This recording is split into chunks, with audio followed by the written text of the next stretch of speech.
Welcome to the Gruber Morning Show. This is the Artificial Future podcast where we talk about artificial intelligence. So, again, thanks for joining us. The picture behind me is an AI generated image of a robot that is weeding and taking care of tulips in the Netherlands. Remember, the Netherlands is a huge tulip grower. And among other vegetables, by the way, they have managed to turn their country into one of the largest growing centers on the planet. But anyway, we'll talk about that later a bit. And but that's what you're looking at. It's a gigantic robot. It looks like doing some work out in the fields, replacing farmers, hopefully, or maybe I don't know. So yesterday. There's usually something in the yeah. Your mic is a little Too far away. All right, how's that? Yeah. Better. There's usually something in AI news that just takes my breath away, and it almost happens daily nowadays because it's such a rapid advancement of technology and capabilities. But yesterday I was watching Jesse scribbled down some notes on a notepad, one of those 8.5 by 11 type, the big spiral wound. And I thought to myself, he's definitely from a generation that doesn't really manually write anything. And I made a joke and I said, hey, what are you regressing or something? And he said, no, I just wanted to try the notepad. And it looked like what he was doing was cursive writing. I don't think I can do that anymore, by the way. But anyway, his chicken scratchings were a combo of cursive, arrows pointing at paragraphs. There was some asterisks in there to highlight points. And personally, I would have had trouble reading it, but it was Jesse's personal notes, so I figured it had value for him. Well, I found out later on a lark, he decided to take a picture of this notepad with his cell phone with lousy lighting, some too much shadows and stuff. And then he asked ChatGPT 4 to transcribe it. And the results were jaw-dropping. It was amazing. It replicated the asterisks, it replicated the arrows, and it seemed to have no trouble at all deciphering his chicken scratching cursive. So again, just blown away by the capabilities of this software and this new technology. And that probably is the reason that it's able to decode old Sanskrit scripts and clay tablets and maybe even the Ten Commandments. Are those around? Or Joseph Smith's tablets that he found up on Hill Cumorah in Palmyra, New York, a couple hundred years ago or so. Of course, I think those were in English, so we don't have to transcribe those. But we have to convert them to other languages, perhaps. All right. The Mormons may have already done that. All right. Anyway. Shoot, even your doctor's notes. I went to the doctor the other day, and I saw her prescription, some stuff that she wrote down for the lady for the front desk, and I couldn't understand a word that she wrote down. Couldn't read it, couldn't understand it. I have no idea what it was. AI. Yep. Amazing stuff. All right. Those of you that have any questions, inputs, we love to hear from you guys. This is an interactive podcast. I don't have all the answers. I have opinions. You may have some opinions. We'd love to hear from you. And the first one coming through is a TikTok audience member. Deal Doe is his name. And he says, why always the sunglasses? Well, it's part of our image. It may be hiding things such as our red glowing eyes because we're really AI. And we have a whole bunch of other hypotheses for this, but we decided early on there's some valid reasons for it. One of these days we're going to do a video. We're going to release why there are always sunglasses involved in the Gruber productions, but we're not ready yet. So in the meantime, put on your own sunglasses. Join us. Maybe you'll get a fuller experience that way. In the meantime, the sunglasses will remain a mystery. Yep, in here I got the, let me pull this up. All right. I'm going to minimize you just a smidge here. Something coming from Jesse's corner, so stay tuned. Oh, there's your chicken scratching. Here's the notes. So here's the original note. Yeah. Page. And so I just took this picture with my cell phone, and you see the lighting's all off. There's a bunch of shadows all over it. Some of the words you can't even really tell. I uploaded it directly to ChatGPT, and it perfectly transcribed all of it, including with the arrows and the asterisks and all of that. So Just blown away. Did it misspell any of the words? no. That is amazing. Now, on its own, it can't do that. You know, you tell it, I want a building that has Tesla on the front of the building, and it will butcher up the word Tesla badly at times. But apparently, doing rote processes like this, where it's deciphering your stuff, has no issue at all. Well, the other thing too, when you ask it to give you an answer, it can spit out a 10,000 word answer, and there's no misspellings in that either. Yeah, yeah. It's in the graphics portion linked to it. Yeah, that, only in creating graphics. Yeah. Yeah. All right, have something else for you here. And I read this last week, and I need to share this. Can we throw up a picture here? The picture's called Waiting. And what you're going to see here is a bunch of religious type representatives that are looking up at the sky. And you can see various denominations there. Anyway, the text goes like this. Hindus have been waiting for Kalki for 3,700 years. Buddhists have been waiting for Maitreya for 2,600 years. The Jews have been waiting for the Messiah for 2,500 years. Christians have been waiting for Jesus for 2,000 years to come back, by the way. Sunna waits for Prophet Isa for 1,400 years. Muslims have been waiting for a Messiah from the line of Muhammad for 1,300 years. Shiites have been waiting for Imam Mahdi for 1,080 years. Druze have been waiting for Hamza ibn Ali for 1,000 years. Most religions adopt the idea of a savior and state that the world will remain filled with evil until the Savior comes and fills it with goodness and righteousness. The rest of this is maybe our problem on this planet is that people expect someone else to come and solve their problems instead of doing it themselves. I could go on a rant here, but I'll just do a few, all right? These statistics say that 15,000 children have died with this Hamas-Israeli conflict. The thing that's going on in Ukraine, never thought that would happen again in this century. I thought we have evolved beyond that. So my personal vote on this has been all along that the people on this planet cannot manage to run this planet. The analogy that I like to use is it's like the parents went on vacation, left the house to the kids, and the kids have partied it to the ground, and the parents are coming back home. And you know who those parents are going to be, in my opinion? AI overlords. What we need is someone more intelligent than us to finally put this planet and humanity back on track. And that's going to be somebody that's smarter than us, because a whole lot of smart people on this planet continue to make the same stupid mistakes that they've been making for thousands of years. We're still killing each other, you know, annihilating each other. There's genocide on the planet for frivolous, ludicrous reasons, absolutely ridiculous reasons. So I embrace and welcome AI coming in and guiding us. Again, my notion on this is not like the Terminator movies where you have killer robots and you've got evil, entities, AI entities potentially coming into play. Anything smarter than us is not going to behave like us and act like us and kill mankind. The most intelligent people are generally the least violent. If you take a look at the violence scale, the lower you go on the IQ rating, the more violence you end up with. So my vote is, let's let the AI overlords evolve. Let's let them eventually come in and stop waiting for all of these deities that may or may not come and give us a planet filled with goodness and righteousness.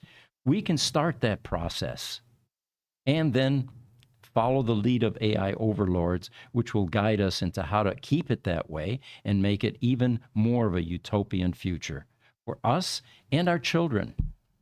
All right, that was a good rant, guys. At least I thought so. And if you thought so, let me know. Randolph Schneck's coming in. He's saying, got my free full self-driving. It's been fun trying it out. How do you like 12.3? Personally, I don't drive it. I am the official Tesla Roadster test driver for Gruber Motor Company, and we repair so many cars. I'm constantly test driving a Tesla Roadster. I don't think I've been in my P90D Ludicrous for a couple of years now. Is it up and running though? No. Didn't they take it That's another apart? problem. When I park my cars over at Gruber Motor Company, they suddenly look attractively like parts cars to the guys, and there's always something that gets removed that they intend to put back on there, but doesn't quite get done. But, I've heard good things, Randolph, about this new full self-driving. Although yesterday I think we had a video. Is that something we can bring up, Jesse, or... the one where it's going over the yellow lines, the double lines. It's fundamentally what this video revealed was that this new full self-driving software is very much like human driving. Now, instead of the hundreds of thousands of lines of rule-based code that it was trying to use previously, so you're probably going to see some California stops at the stop signs. Hopefully no red light runners, because they promised us that they only took the best drivers out of their pool of data that they had collected to make this new version of full self-driving. Here we go. Now it's doing something it's not supposed to do. Notice that double solid yellow line? And then gets, just stays in that lane. Much more like human drivers, if you think about it. What I'm really hoping is that this new full self-driving will also adhere to certain lane disciplines, which seems to be absent in this country. I mean, you go over to Europe, Germany especially, there's very strict lane discipline, especially on the Autobahn, because you can get killed if you're lollygagging in the passing lane and you've got cars that are doing 150 plus in that lane trying to pass. We got breaking news here that I got to pull up. All right. You're going to like this one. Breaking news. Here we go. You can now edit DALL-E images in ChatGPT directly on your cell phone, iOS, Apple phone, or Android phone. Amazing. So it looks like from this video, you ask DALL-E in ChatGPT, like always, to make you an image. Then I think he selects the image. Then you can highlight certain parts of the image and prompt it again to now get specific edits of the image. Put mouse ears on the dog. Oh, add bows. There we go. Okay, there's a good one. And this is all on your cell phone now. Well, you can do it anywhere, but it's in ChatGPT is the important part. And here we go, creating image, and let's see what happens to the dog. Does the poodle get bows is basically what we're going to do here. And does it place them correctly? And this is something that just came across the wire then, I take it. OpenAI just tweeted this 2 minutes ago. Okay. Well, there you have it, folks. Look at that. It's the right color, too. It matches the happy birthday sign. So again, like I started this whole podcast, every day there's a new jaw-dropping something that makes you just go ooh and ah. This every hour. Every hour now. Okay, all right. Every time I open Twitter, there's some new AI advancement happening. Every time. All right, so here's another news item. Yahoo is acquiring an Instagram co-founder's AI-powered news startup called Artifact. And of course, the upshot here is that Yahoo is now going to use AI for news. Boy, there's a few jobs that might have been eliminated with that move. But the article goes like this. Yahoo is acquiring Artifact, the AI-powered news app from Instagram co-founders Kevin Systrom and Mike Krieger. The company announced on Tuesday. The financial terms of the deal were not disclosed, but Artifact will no longer operate as a standalone application. And its AI-powered personalization technology will be integrated across Yahoo, including the Yahoo News app, in the coming months. And Yahoo is TechCrunch's parent company. So Systrom and Krieger will work with Yahoo in an advisory capacity to make sure that this launch is successful during the transition. The announcement comes a few months after Artifact said it would be winding down its operation as the market opportunity was not big enough to warrant continued investment. Although Artifact started as a simple news app, the end result seemed more like a Twitter replacement, and there are already a lot of those. They say there's a lot of competition in that space with numerous challengers, including Meta's Threads. So Artifact, the technology within Artifact surfaces content users want to see and becomes more attuned to their interests over time. So it's learning, in other words, what you like to see, a biofeedback process, it sounds like. And as a result, users receive personalized feed of news stories that they want to read. It will summarize, there's some tools, it will summarize news, rewrite clickbait headlines, and surface the best content. They do go to point out that AI is probably the best curator, and that this is going to alter Yahoo News dramatically. What do you think about that, Pete, with the personalization? Have you experienced that? I don't know how often you use TikTok at home or just in your personal life, but I hate it. When I'm scrolling through TikTok, TikTok knows how long you spend on each video. So if I see a video that I wouldn't normally watch, like I get a lot of police chases or something, and I just get interested in one and I sit there and I watch it for more than 5 seconds, all of a sudden every video is a police chase. Completely, and it's been my experience as well. For example, I watched one lion dismembering a warthog. Oh yeah, those are brutal. Yeah, and this thing is screaming its head off. I didn't want to see that again. You know, I mean, it's pretty brutal, exactly. And suddenly, all I'm seeing is tigers, lions eating monkeys, attacking giraffes. You know, the best one I think was when it attacked a zebra. And zebras apparently, I didn't know this, have never been domesticated by the Africans. Zebras. And you think, why? I mean, it's the size of a horse. Yeah. Why not domesticate it, ride it, plow your garden with it, whatever, right? Pull buggies, you know, take it to Amish country. Apparently, zebras are wired a bit differently. They're very aggressive. And anyway, this zebra was being chased by a pretty sizable lion, and it did a back kick that would have put, anybody to sleep. But anyway, you're absolutely right. I've seen those giraffes too. I've seen giraffes stomp the crap out of some. Yeah. They go crazy with those long legs. Yeah. That's crazy, especially on those lions. Yeah. But you're right. Then I was watching some Bavarian girls that were in one of these turning, they call it the Teufelsrad, which means devil's wheel. And so they're all sitting there in the middle with their dirndls, which is a Bavarian form of dress. And this thing starts to turn, and they're slowly getting spun off of the center of this wheel.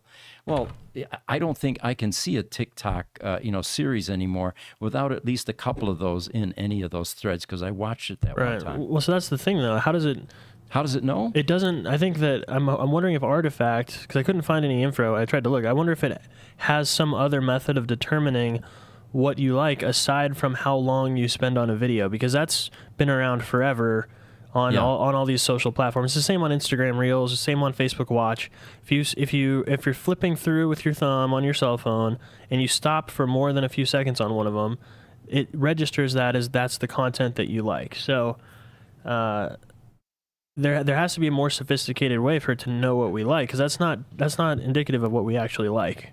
Well, it would be pretty creepy if it was able to use facial recognition and see the expression on my face as I'm watching something. I don't see why it wouldn't be able to. I use my phone, the face unlock feature. It already can read my face, right? So why wouldn't I just give that app permissions to do that, and then it would know more accurately? But then how does it know, if I'm grimacing at something, then maybe I will engage with that more. Maybe it's purposefully feeding me things that it knows I will engage with, not necessarily things that I like. You don't always engage. Yeah. You don't always engage with what you like. It could be something you don't like. It's looking for an emotional reaction now, a good or bad. So, yeah. Stephen Rose joined us. Welcome, Stephen. He says, I have also had the misspelling issue on graphics using AI. The only thing I can think of is possibly it's done on purpose so people don't use it for commercial purposes. Yeah, possibly. Um, yeah, it seems to be too smart. I mean, why does it misspell something like Tesla? I mean, how many references to Tesla are there in social media or in media in Well, general? yeah, there's a lot of. You would think it would have that kind of registered, but with that thing we just saw where you can edit the images now, we'll have to test it. So if we create an image and it has a misspelling, we'll highlight that and ask it to redo it. Yep. Randolph Schnack says, I looked for tires online and bought my tires a month ago. All my ads are still for tires. Yeah. Facebook's the same way. Suddenly things start popping up that you've curated or that it's curating for you. Well, I think on Instagram, I think you can click the 3 dots or something, and you can see "Show me less of this." Can you really? not do that on TikTok? We'll I have have to no try idea. that. Yeah, I'll have to maybe. search for that. Yeah. Yeah. Joseph Liss is joining us. He says, with artificial intelligence, you could mimic somebody I know's voice on the phone. Absolutely. I think one of our topics here today is going to be a continuation of the voice recognition, and then honing in on that with intonation, accent, all of that. AI is definitely getting into a number of different areas. One of them, which is the Apple, the first big Vision Pro update, shared experiences, spatial personas, they call it. Got an image of this one, Jesse. It's called Apple, just simple Apple. And there's a brief video floating on Twitter. It was a Marcus Brownlee post that this guy, by the way, gets all this stuff for free. And we would love to be recipients of that as well. But anyway, he's talking about the spatial persona capability. There we go. Oh, you've got the video. Yeah, there's no sound to it, but Yeah. Now, Jesse, you were saying that in order to get this face, the goggles are actually reading your just face? scanning your face. Yeah, there's some kind of sensors inside of the Vision Pro headset. And I think you actually, when you first set up the headset, you have to build this profile and let it scan your face and do this stuff. So Okay, so it's not just while you're wearing it, because while all you're- you'd see no. is your eyes. Well, no, it is doing it while you're wearing it because you can see they're making facial expressions and it's reading and showing their facial expressions. Yeah, So okay. it's showing their mouth moving, it's showing their eyes blinking, it's reading all of that. Right. That's not fake. That's actually capturing it somehow. I don't know how, but Yeah. Soon to be revealed, I'm sure. But so what Marcus is saying, this was at the top of my list of what was missing from Vision Pro. The floating head is a little odd looking, but the principle is there. Interact with the same content / game / object as someone else in real time. Very cool. All right. So here we are. And my comment to this was blurring and tweaking reality one step at a time. All right. Here's another headline. The AI will soon be making full-featured movies. We've already seen some of the teasers with that, with Sora, which is able to create videos based on prompts. Suna creates music. Suno, based on prompts. All these start with S. All right. Well, at least those two.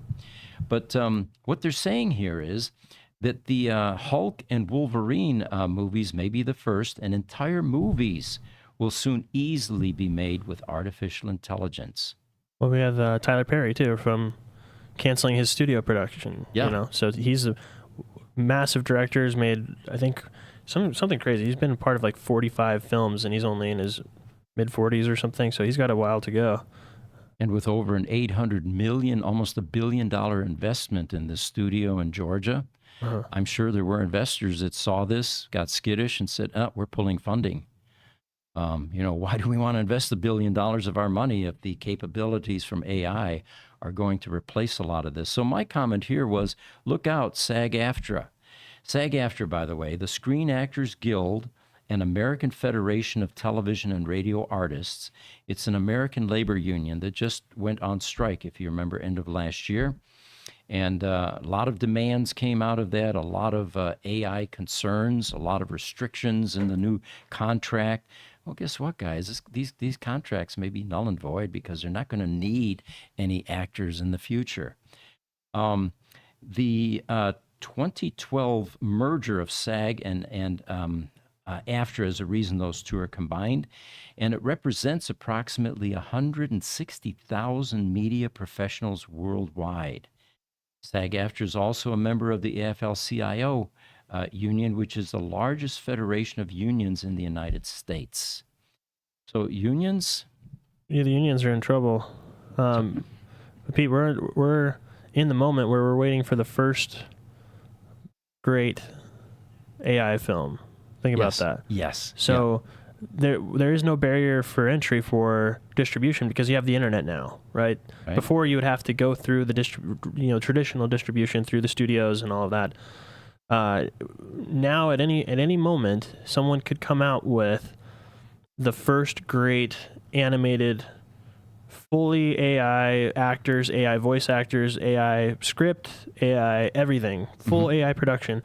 One person can make the first real new Hollywood, essentially, film. And basically, if you're creating prompts, it could be another young teenager, Steven Spielberg, in his bedroom making blockbuster movies like this.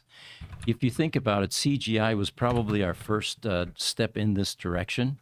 If to create a blockbuster movie, you have salaries for the support staff. You have these ridiculous salaries for these movie stars, millions of dollars, sometimes hundreds of millions of dollars. Sometimes they get cuts to the box office, everything. Exactly, cut afterwards. Then you have travel expenses. This was shot in Costa Rica because they wanted a jungle setting. No longer need to do that. All the extras that are involved, the set construction. I mean, you've got literally they're building, the Wild West type cities, for example, and there's an enormous amount of lumber involved and construction equipment and all that. Well, none of that. Imagine an actor gets hurt. Oh my God! Yeah. Imagine an actor is sick one day when you have a 10-hour day of shooting scheduled. Right. So you're right. All of this is going away, and the distribution method. I'm not sure that people are going to go to theaters anymore, especially with what we're able to do in our homes. I was going to tell you that. I went to Dune 2, okay? Yeah. And this is the first movie I've gone to in a year because I just don't like going out to theater anymore. It's just not... I can watch everything on a much higher definition TV at home. Yeah. I paid a lot of money for my TV. It looks a lot better than the screen at a movie theater. Combined with a good audio system, and you've replicated or exceeded what you're going to get in the theater because you're in one seat in this gigantic hall. Well, not only that, but I went to the theater and I got in there and it was packed full of people.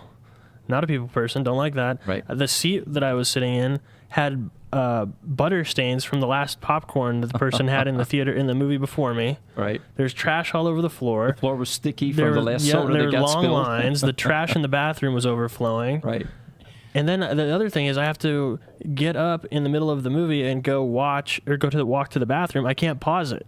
Oh, right. Yeah, that's so I true. missed 5 or 10 minutes of the movie that I just paid $20 for. Yeah. So my opinion is theaters are dead. For me, they're dead. I'm not. The Dune 2 is the one exception where I'd go because everybody was saying it was great. It has great reviews. Really liked the first one.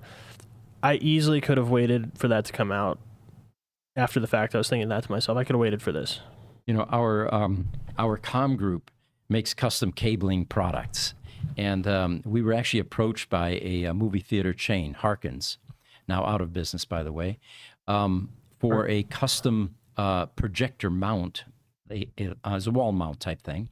And they had changed projectors in a lot of these. They had upgraded to the newest, latest technology, and it required different mounting methods. Anyway, to make a long story short, we were making these for Harkins, and then eventually AMC came along. We started making them for them as well, same projector, same upgrade. And then COVID hit, and these guys got hit hard. Yeah. No one was going to go to a large room, like you're saying, with potentially a whole lot of people rebreathing the same air, touching the same surfaces they touched. So, yeah, you're right. I think they started to die during COVID. So, but I remember as a kid, I remember being different, though. I don't know if it was just because technology was different, but I remember going with my family to see the first Jurassic Park, the second Jurassic Park in the 90s, and going to see the Star Wars remakes were mine in 2000, and going to see The Matrix. And I remember these massive, and it was an event. You would go there, there's these long queuing lines, and it's just different. I don't understand. It's just not the same now. And there's a social thing, too. I went to the Rocky Horror Picture Show one night. It was like at 1 a.m. in the morning or something like that. And people were dressing up as the characters. And everything's changing, folks. Get ready. Joseph List says, my opinion, there's more bad and evil corruption and deceit than it's worth. Well, good point. Yeah, that's one of the reasons that I'm sold on we need AI overlords. We need the parents to come back home. We've destroyed the house, and we're continuing to, and there is no second house. That's a big problem, right? We get this planet. Now, granted, at some point we may have space travel, but have you seen these places that we're supposed to be going to? They're inhospitable. You can't even go out and breathe the air. You can't go out and enjoy a sunrise or sunset. Well, see, that actually changes, and this is my plug where I get to talk about fusion. Yeah. Because once we have achieve the ability to do fusion, not only will it give us the power to get to these distant places, but a fusion reactor is what's needed to terraform those planets as well. To heat them up and create an atmosphere and do all. You need infinite power, essentially, to make something like that happen. Now, there's an interesting notion. We're actually going to convert these other planets to our biological needs. A certain temperature range, a certain amount of oxygen in the air, and other, So, but the other thing is, though, which one do you think will come first? Because if we have a fusion reactor and we can do that, and we can take it from 1,000 years to terraform a planet down to maybe 100 years, that's still a very long time to terraform it properly and get it to where it's livable. I think we're going to reach the point where we take our consciousness and stick it in a machine far before then. Then we won't need to terraform a planet. There's no need to terraform, because we don't have to breathe anything. So. Joseph List says, crisis management, when something happens, that's when you deal with it myself. Okay. All right. Here's a good article, and this one's close to near and dear to my heart. AI, it says, tastes beer and then tells the brewers how to make it better. These were apparently AI-designed beers that were then preferred in a blind taste test. You know, the Pepsi challenge and all that. Well, AI created some beer, and people preferred it to what these brewers have been, creating. And where I'm from, in Bavaria, these guys have been brewing beer for 1,000 years, literally, Old convents, Weisstefana, for example, outside of Munich. They're going to have their 1,000-year anniversary in the year 1040. And one of my goals is I'm going to be there. I'm going to go, no matter how old I am. I don't let the old man in. So, I will be there. So it's coming up soon. Yeah. So AI that predicts how to improve the taste of beer could help brewers develop the next beloved brew, they say, and avoid having their creations poured down the kitchen sink. So this was the beer challenge. All beers share the same basic ingredients: grain, hops, yeast, and water. But between the different varieties and of the basic ingredients, different alcohol contents and optional special ingredients. And now we get into the additives like fruits, spices. Brewers have a near infinite number of flavor combinations they can try when developing a new beer. Now, I'm going to get into the beer preferences here with you guys. In Bavaria, there is a very strict beer purity law, which says that you can't add anything. You can't filter it. You can't tweak it, do anything to it. So the skill then becomes selecting the right yeast to get the flavor that you want. I'm looking it up. And the water. Here in the U.S., when I get a Bavarian equivalent, like a good Hefeweizen, right? Yep. They will flavor that thing, and I can taste it. It doesn't taste authentic to me. So the purists, I guess I'm a wine there are wine connoisseurs, I'm a beer connoisseur. And I can tell when it's not done in the traditional method, in the Bavarian method. Here in the U.S., though, people drink that stuff, and I think it's just terrific, right? You're an elitist, Pete. I beer elitist. So. Here, look at this real quick on the screen. Yeah. It says it's all the way back April 1516 is when they originally did the Bavarian The beer purity laws. the laws that say only water, barley, and hops are allowed to be used as key ingredients. Yep, and that tradition remains, and of course their beers are outstanding. Excellent. So to help them know when they've landed on a winner with beer, they might ask trained beer experts to judge their new creations. But tasting sessions can be expensive, and panelists' opinions are very subjective. I just gave you an example of that. I have some subjective biases about what I prefer and what I will drink and not drink in the realm of beer. So they say once the session is over, the brewer might know what the experts did or didn't like, but they won't necessarily know why or how they might be able to make their beer better. Good point.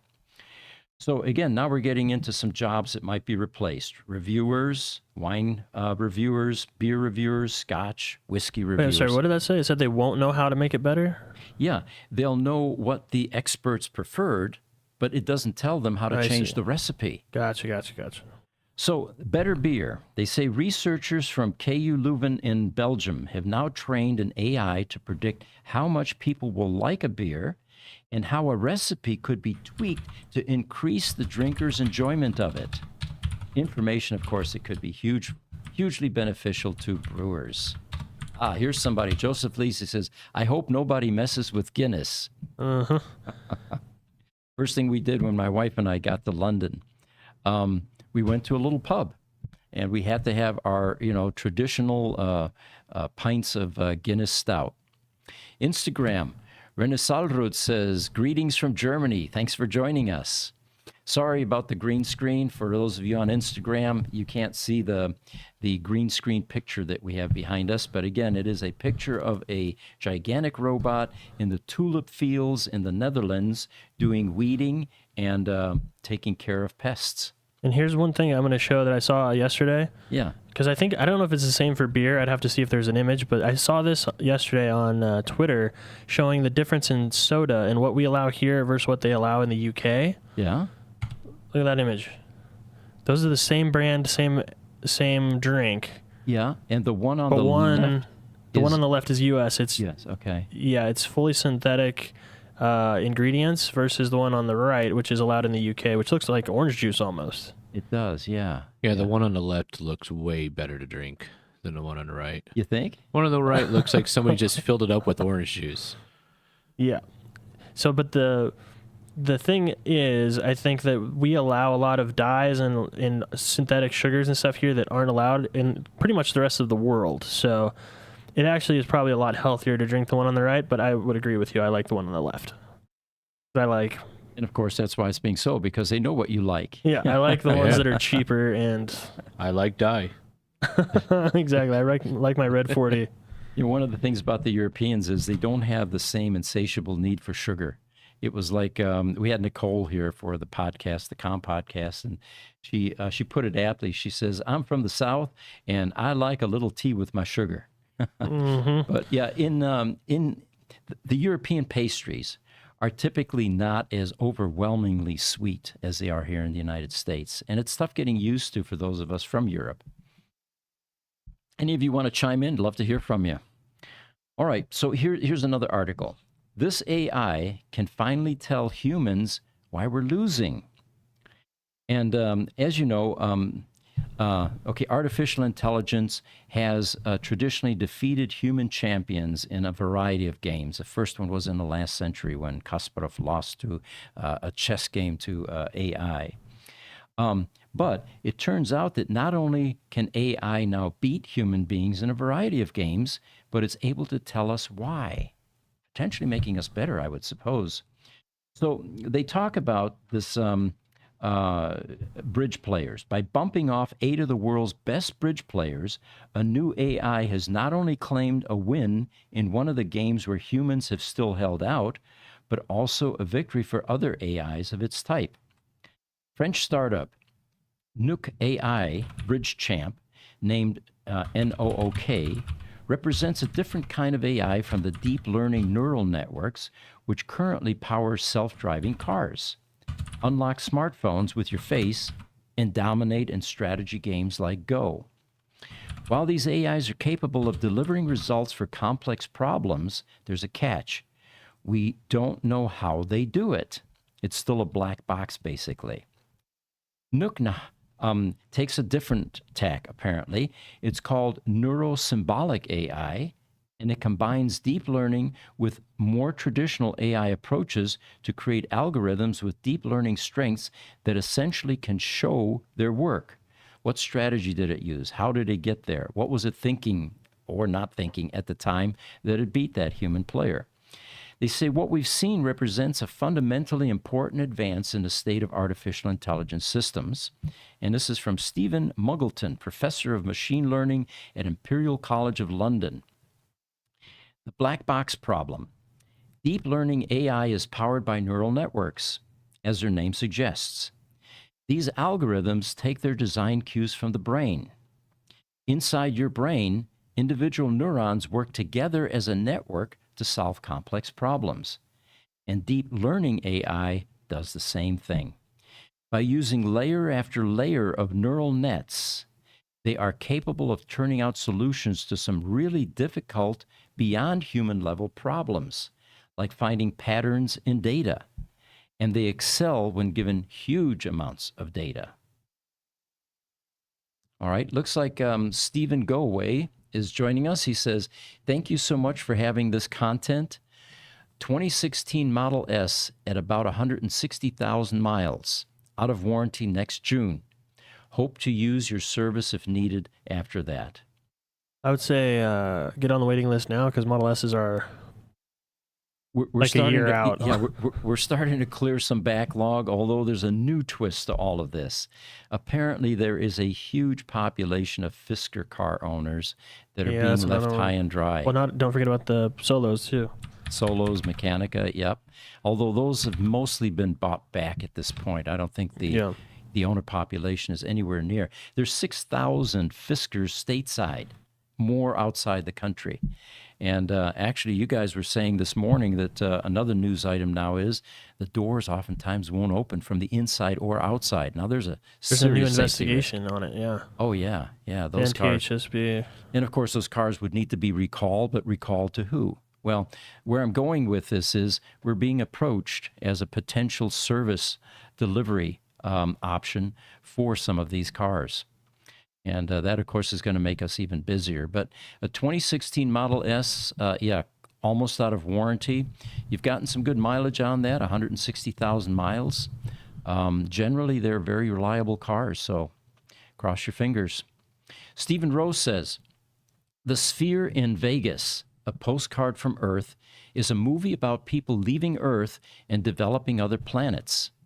Very impressive. Did you get a chance to see it? I didn't. No, I have seen a lot of stuff. I'll see if I can pull up an image. The Las Vegas Sphere is crazy. It's like the new multi-billion or $1.5 billion thing that they opened. It's essentially a giant screen. You're inside this auditorium with like 60,000 people, and it's just a giant. The whole entire thing is a giant screen. And it's round? Is that it's ball round, that you see that? Yeah, that has things on the outside, like the eyeball from space. Yeah, that stuff is crazy. We went there in March of last year when they first opened it up, and they had like a basketball. They had like a world. Not in it, I'm sorry, just on the outside. Yeah, because it wasn't open at that time, but they had the outside working. So they had like an eyeball blinking, and then they had like the world, and then a basketball, and then a smiley face that would actually like interact. It looked like it was following cars. It was pretty neat. Oh, here's very cool. I'm not being rude, Aaron. I've got a sign on the camera that says "Look here," because usually when you're talking, but I hear you. Oh, there we go. We've got some images coming up. Yeah, this is a mind blower. Only in Vegas. Yeah, I think that one's just a meme, actually. That's true. Yeah, the way it's cutting off at the bottom. This is the inside of it. It's pretty crazy.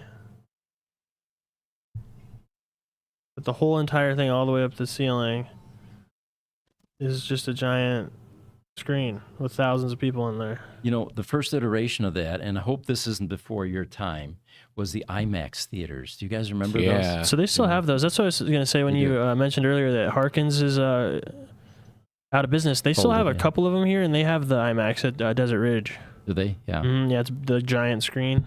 Yeah. I think they still have one at Arizona Mills, too. Joseph Liss is saying, I can see developing AI for cancer research. You know, that's what we're all waiting for, is for AI to begin to take over the R&D for a lot of these types of things, not just technology, but for healthcare. And, you know, we report whenever we get an interesting story, you know, like enzyme identification. AI does so much better a job at that because it reduces the amount of time. It takes literally, you know, years or decades to do certain types of medical research and development. AI can manage massive data sets, infinitely larger than what humans can juggle. What are we looking at here, guys? This is the inside of the sphere. You see all those people? Oh, yeah. And they're yeah. watching a bunch of rockets take off. I don't know if this is the one that he was talking about, but This combined with a good sound system creates a reality that's quite believable. yeah. Very cool. All right, another article. Does AI need a body to become truly intelligent? Well, meta researchers think so. They say we may be on the brink of finally seeing human level intelligence in AI, thanks to robots. AIs that can generate videos quickly, translate languages, or write new computer code could be world changing, but can they ever be truly intelligent is the question. Well, not according to the embodiment hypothesis, which argues that human level intelligence can only emerge if an intelligence is able to sense and navigate a physical environment the same way that babies can. Now, I might take issue with this. I mean, there's human intelligence and there's going to be machine intelligence. And although they may be different, I'm not sure that the machine has to go through the same trials and tribulations that humans do to gain knowledge, wisdom, and learn to avoid objects basically on this planet. But let's stay with the article here. According to this theory, and the theory again is, for those of you that didn't get it the first time, embodiment hypothesis, the need for robots and AI to merge in order to become truly intelligent. According to this theory, the only way to get an AI to develop true intelligence is to give it a body and the ability to move around and experience the world. Digital-only AIs, in comparison, may be great for narrow tasks, but they'll always hit an intelligence ceiling. Opinion, all right? They say AI systems that lack physical embodiment can never be truly intelligent, according to Akshara Rai. He's a research scientist at Meta.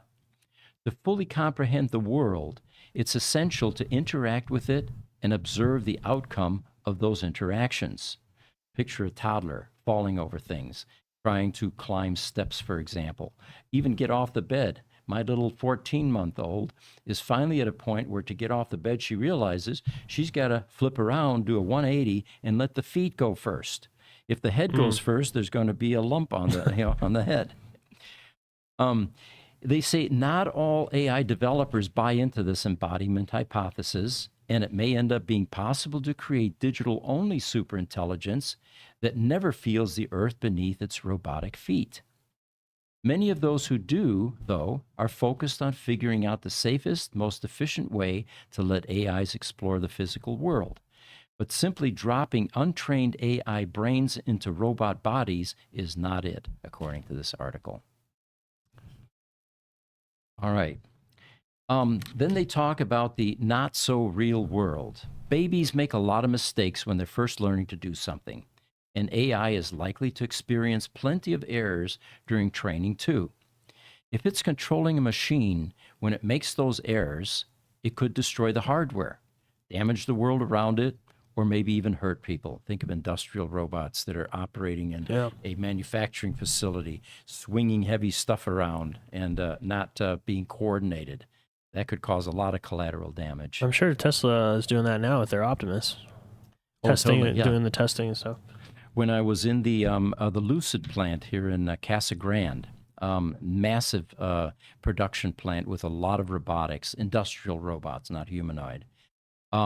There were very strict protocols regarding human access to any of these machines or these robots that were designed to do industrial robotics type assembly work.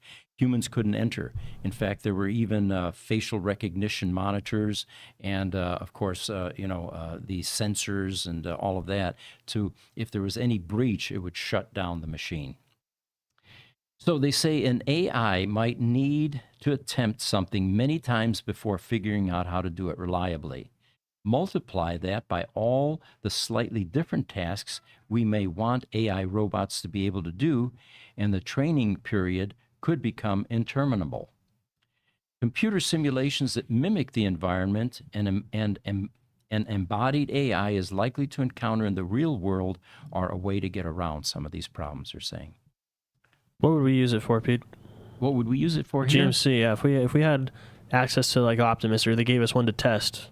I usually do a walk around in the call centers here, to greet the people and let them know I'm around, I'm visible, and give them a pep talk, basically. Well, I did that this morning.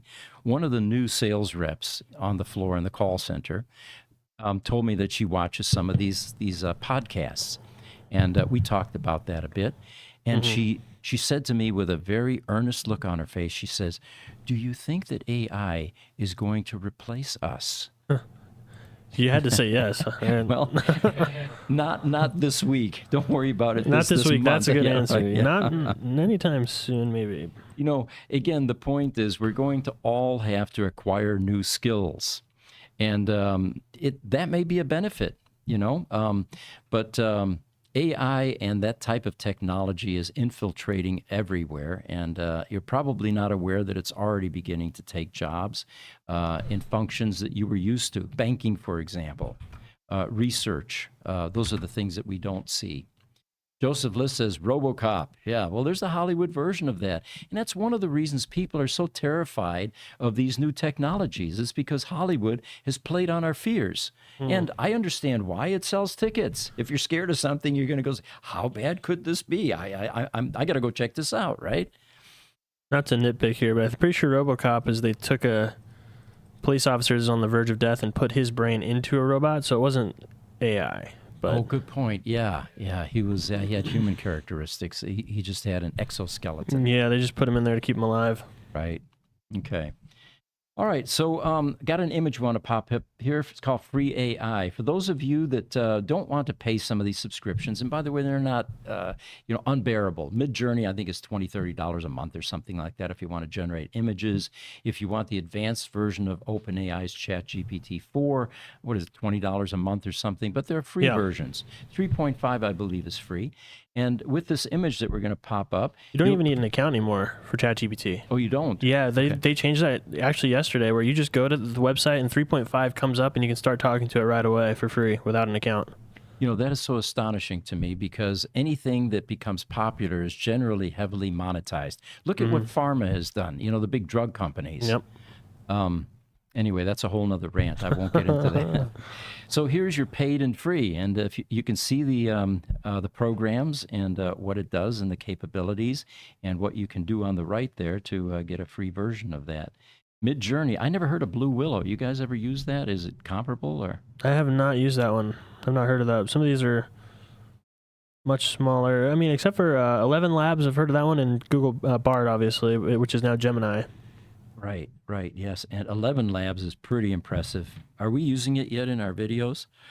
We've tested it out quite a bit, and we've gotten it to replicate your voice pretty closely. But I think what we're going to do now, actually, is we're waiting on the full rollout of OpenAI just did their voice cloning. So as soon as that comes out, we're going to test that. But, I mean, we could use it at any time. We just haven't used it yet. But we have your cloned voice ready to go in 11 Labs. So, folks, within a couple of years, what you see here right now, the audio, the visual could be replaced by an avatar. The audio, of course, would be identical to what I'm doing now, because those large language models are going to be able to replicate perfectly. And, that just brings something else to mind. Stand-up comedians doing impersonations. Stand-up? Yeah, stand-up comedians. That would be a perfect application for this type of technology. But the problem now becomes, is it no longer believable because it's so perfect? And are people looking for those imperfections to make it entertaining and interesting? There's a whole psychological factor there that may be revealed as the technology improves. So I'm just wondering what you mean, though. So people would be at a stand-up show live? So picture of the Tonight Show, right? Johnny Carson, way before your time, I understand. All right, so he brings out somebody that does impersonations, Jim Carrey, for example. Yeah. And he wants him to do Clint Eastwood, right? What makes it funny, I think, is that you see Jim Carrey, you're amazed at his contortions that he's able to kick into play to become somewhat a reasonable facsimile of Clint Eastwood. What if that voice and those mannerisms and those contortions, facial contortions, were so perfect that it looked like Clint Eastwood? It takes away the entertainment value, does it not? And all you'd see is Jim Carrey's face, you'd see Clint Eastwood, and then you would see Jim's again, and it's not quite as believable. That's a good point. Anyway, we can go down these type of rabbit holes. That'd be interesting to see how they use that, especially for stuff like crowd work too. There's a comedian on Instagram that does that. He does these little bits about Biden and is it Ben Shapiro? Shapiro. Tucker Carlson would be a good one too. He does Tucker Carlson too, and Arnold Schwarzenegger, a bunch of celebrities that he does. But what he does is he distorts the face and enhances the facial features even more, so they're blown out of proportion. So they're funnier. So like Arnold, he has that like crazy face when he gets mad or something. It's even more distorted or blown out, so it looks funnier when he's talking. So like a caricature of the individual in their facial features, accentuating their mannerisms, I guess. Yeah, like he always makes Biden look like more of a zombie or more out of it than he really is. He always makes Ben Shapiro sound like he's more analytical and crazy talking and fast talking than what he really is. And I think that's the beauty of the comedy. They enhance their little quirks, and blow it up a little bit more. And that's where the humor and the entertainment lies. Yeah. And again, AI is going to have difficulty with that unless it's got a biofeedback track and it's able to actually zero in on what's going to make you laugh the most. I mean, they're already curating, like you said on Facebook, they're showing you what it thinks you want to see, or TikTok. Well, there's another thing too, the Apple EarPods. The little wireless ones that you stick in your ear. They're not like over the ear. They're the little insert buds. Yeah, they kind of hang down a little bit. Apple, this was in the news a couple weeks ago. They submitted a patent to use that, to have little sensors in the earbud that would read your biofeedback and be able to give you your heart rate, your breath control, all that stuff. Right. Apparently, in the ear, there's a way to put sensors in there, and they figured it out to where it's just like how I have my Apple Watch on. It's reading my steps that I take. It's reading my heart rate, all that stuff. So they can do all of that biofeedback through your earbuds. Amazing. So imagine walking into a comedy show in the future where it's nothing but a screen. You put in everybody puts in their earbuds, and they tell exactly how you're responding to the show, and then the AI reacts to that or something along those lines. And they would get a level of cooperation because the people really do want the maximum amount of entertainment. So they would gladly wear these to provide and train the LLM or whatever is doing the learning to zero in on what you like and don't like. Yeah. Folks, this is a fascinating technology. So here's another headline. 1/3 of Americans have never heard of ChatGPT. This was astonishing, and this is according to Pew Research, which is a well-known U.S.-based research organization. They say use among younger U.S. adults has ticked up 10 percentage points since July of last year, according to Pew Research, though 34% of respondents said they've never heard anything about ChatGPT. Despite all the hype surrounding ChatGPT, most U.S. adults still aren't using the AI chatbot, again, according to Pew. They said that over 10,000 people surveyed last month, they found that only 23% of U.S. adults have ever used GPT or ChatGPT. And although that is an increase from July of last year, about an 18% increase. So it's increasing, but not as rapidly as people might have thought. All right, we've got some quotes on AI replacing jobs. This is according to Kevin Drum. He says, sometime in the next 40 years, robots are going to take your job. I don't care what your job is. If you dig ditches, a robot will dig them better. If you're a magazine writer, A robot will write your article better. If you're a doctor, IBM's Watson will no longer assist you in finding the right diagnosis from its database of millions of case studies and journal articles. It will just be a better doctor than you. Good point.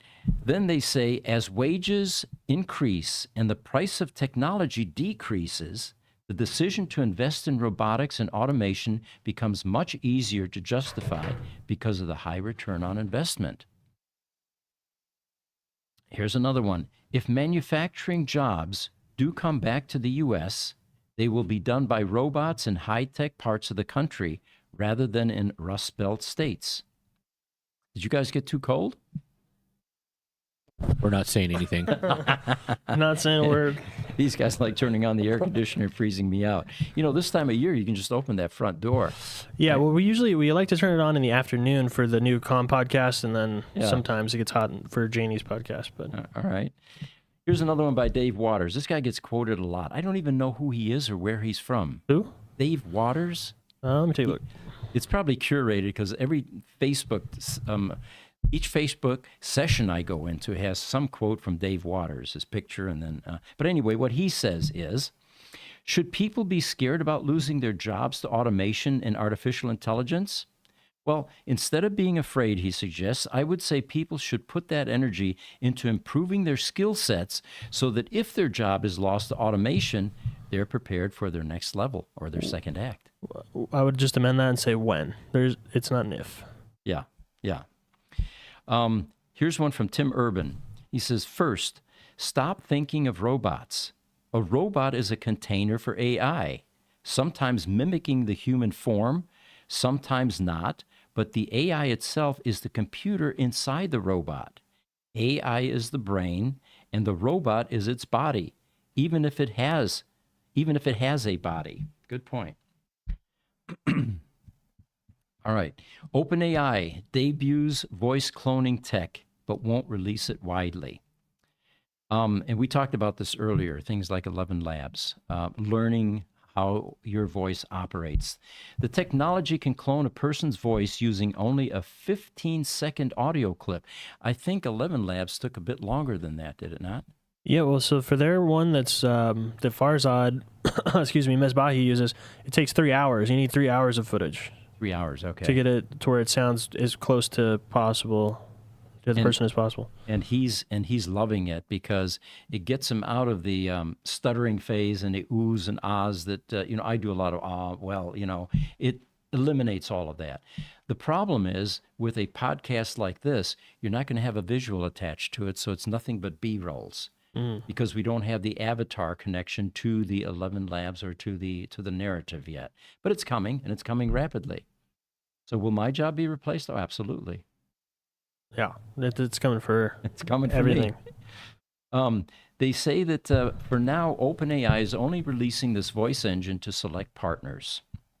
And they say that the company has developed this voice cloning technology that's so good, it's bound to both impress and scare users. But for now, very few will be released, or very few sessions or versions will be released.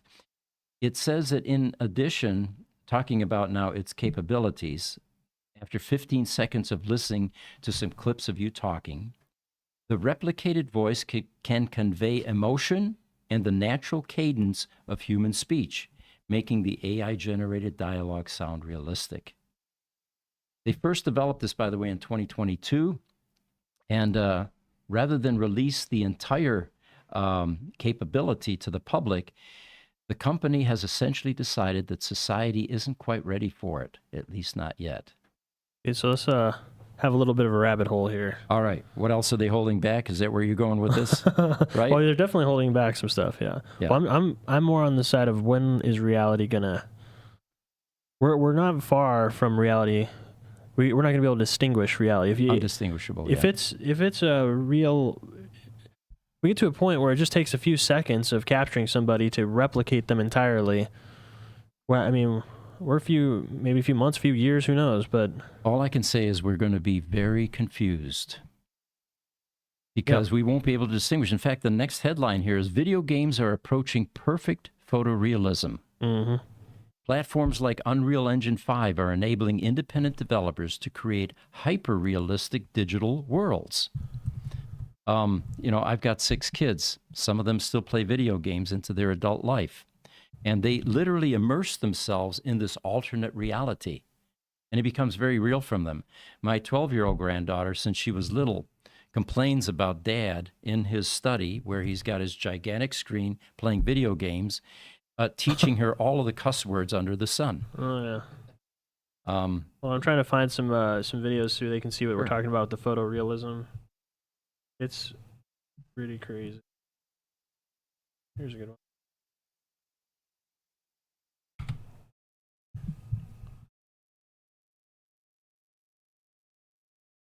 This is a video game. Look at the light.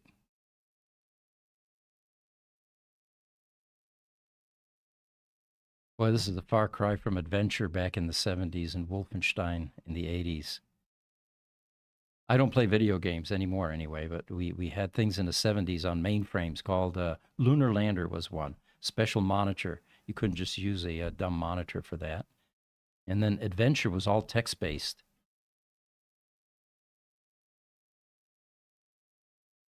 Yeah, so that's one of them. I'll see if I can find any other ones, but that's crazy real. Yeah, it's pretty realistic. Even the debris on the ground, yeah. Now you combine that with olfactory sensors. Oh, here's...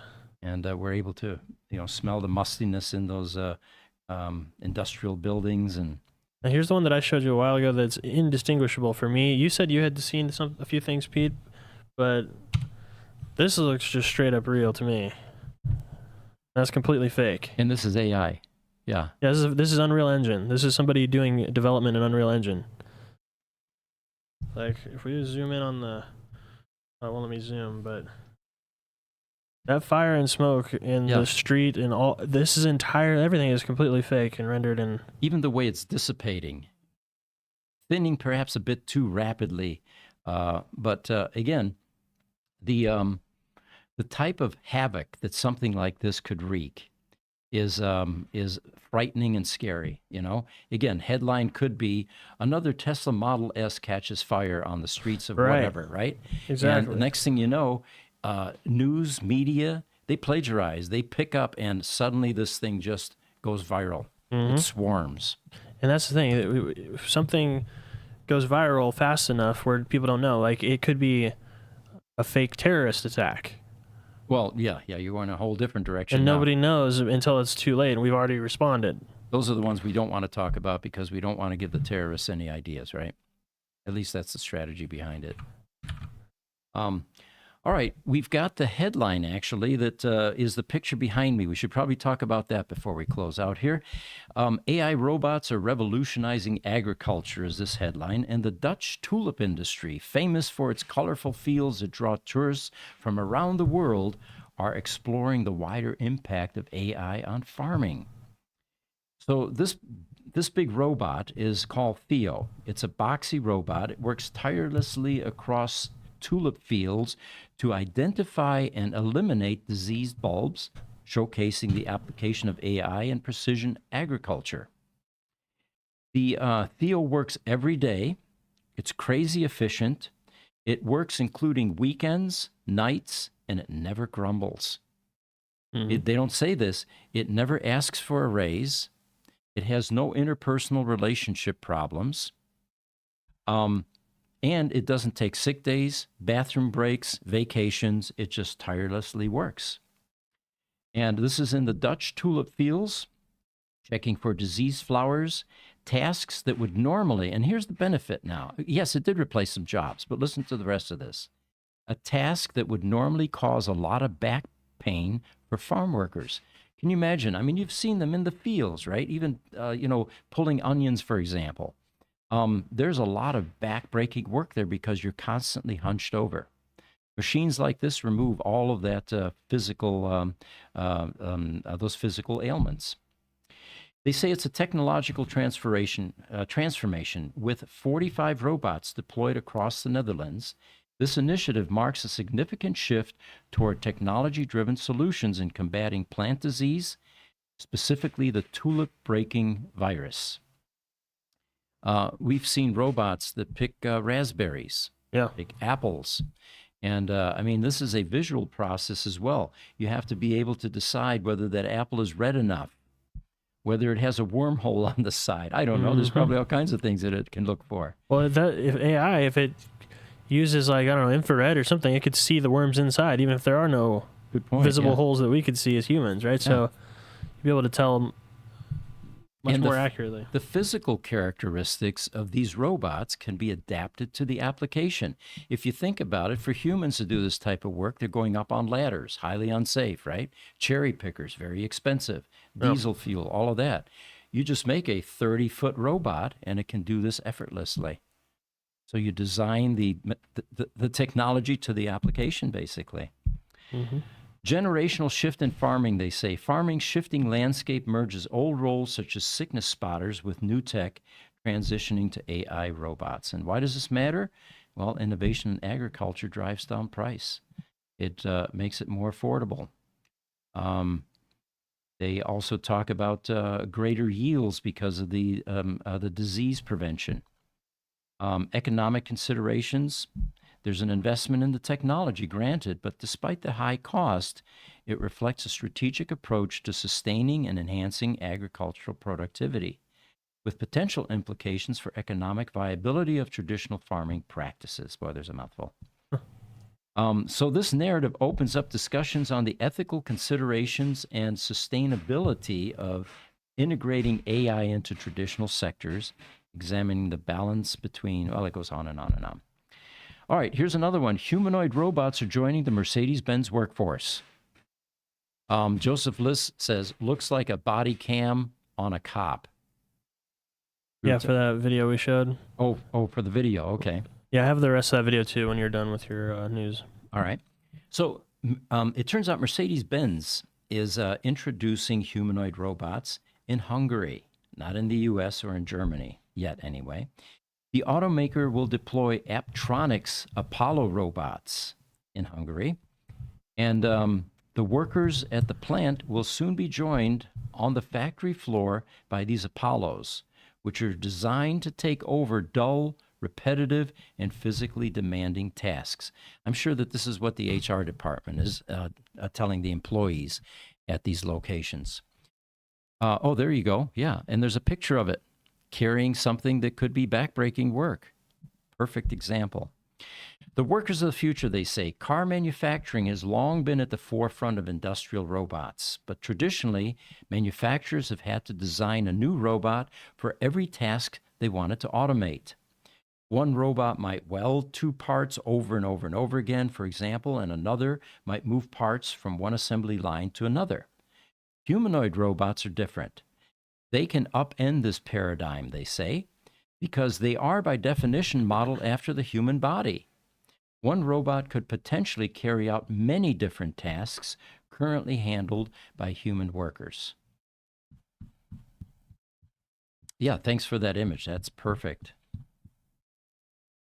All right, we're coming up 12 minutes past. Was there anything else you guys wanted to present in this podcast? Yeah, I have the video for the full video of the... And remember, this says that this was posted by Barstool Game Time on April 19th of last year. This is a year old. Really? And this is the video that straight up made me think we're already in a simulated reality. So watch this. This is the rest of that body cam video. It's all completely AI.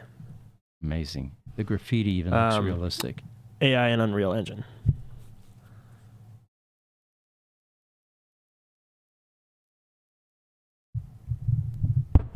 See if I can get the sound here. And you said this was a video game or just a video? This is a video game. Video game? Okay. Yeah, this is a video game that's still coming Oh, out. there goes a guy. All right. That must be a bad guy. 'Cause he's running away. Shots fired! Shots fired!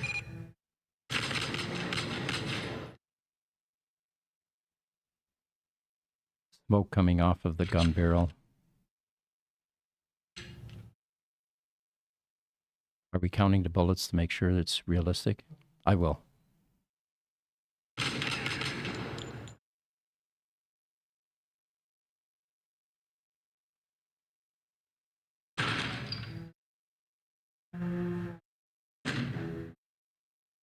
Keep in mind, this is a video game. This is not footage. It's a video game. I'm continuously keeping that in mind. The degree of realism is breathtaking. The theme, of course, is disappointing.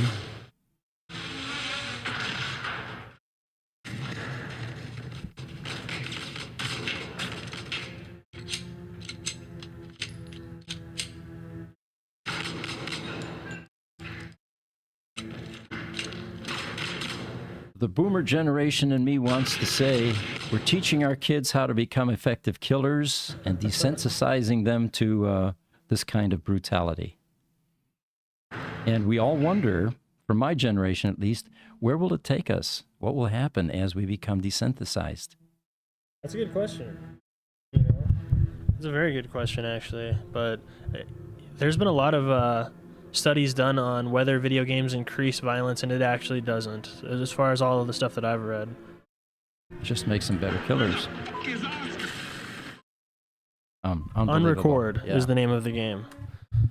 So there you have it. Technology is definitely continuing its rapid progression. It's going to be another week, and next week I'm sure we'll have all kinds of new things to report. And one thing, so you know, when we were at Bitfire, you remember Bitfire Studios, obviously, where they had the screens and Yeah, they could do the crazy like TV screen where we were standing on it. three-dimensional behind us, yeah. That is all powered by Unreal, so they can put you in that environment in like a Bitfire type studio. So that's something we can work towards as well, where it's the whole new generation of green screen, like what we use for what's behind you now. Yeah, yeah. You know, we don't get a lot of comments on our videos, and we don't understand why, but, you know, we think they're good videos. But anyway, if you have any suggestions, you would like the AI show to continue to go more interactive like we did this morning, let us know. Or let us know what you'd like to see more of or less of. And we'll try to accommodate that. Again, thank you for joining us. It's been a fun hour, and we'll see you next week.